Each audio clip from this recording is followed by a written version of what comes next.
Bien chers frères et sœurs dans le Christ, la paix soit avec vous. Ce dimanche, nous célébrons la fête du Christ roi de l'univers et les lectures sont tirées du livre d'Ézéchiel au chapitre 34, le psaume 22, la première lettre aux Corinthiens au chapitre 15 et l'évangile de Matthieu au chapitre 25, 31 à 46. La voix du Seigneur aujourd'hui, une réflexion proposée par le jésuite Jean Améblé. Le thème de notre méditation est le berger de qualité. La fête du Christ roi de l'univers, instituée par le pape Pie XI en 1925, achève l'année liturgique A.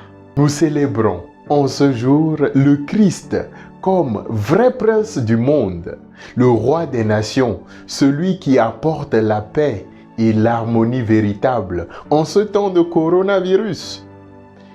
Il est le vrai berger, le leader de ce monde.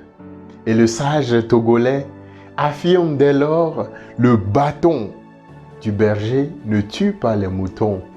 En effet, le bâton du berger guide les moutons, sert de repère aux moutons. Le bâton est le signe même de la sécurité véritable.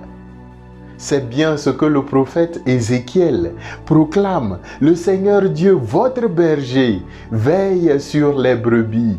Il les rassemble quand elles sont dispersées. La brebis perdue, il la cherchera.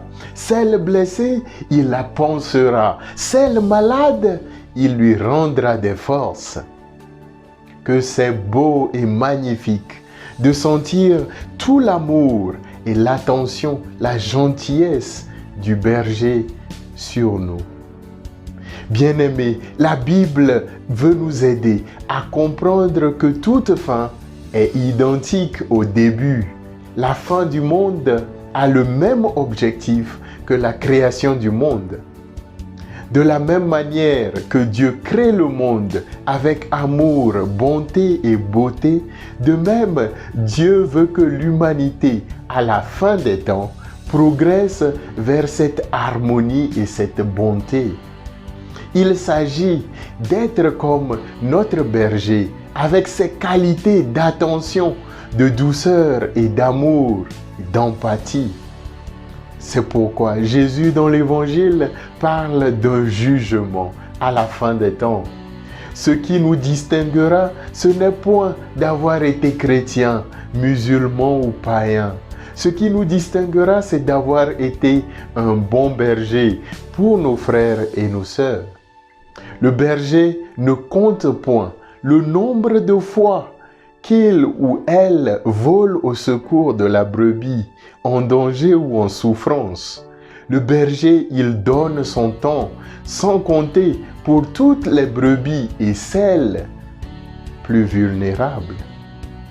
Autour de nous sont nombreuses ces brebis qui cherchent à entendre une parole réconfortante. Autour de nous sont nombreuses ces personnes qui cherchent à être écoutées, à être comprises, à être acceptées afin de pouvoir se convertir. Dis-moi, quel type de brebis prends-tu soin? Et je te dirai quel type de berger es-tu? Jésus n'a pas besoin de venir dans sa gloire avant de séparer les brebis des boucs, les bons des méchants. Notre attitude de berger contribue déjà chaque jour à nous classer bon ou mauvais berger.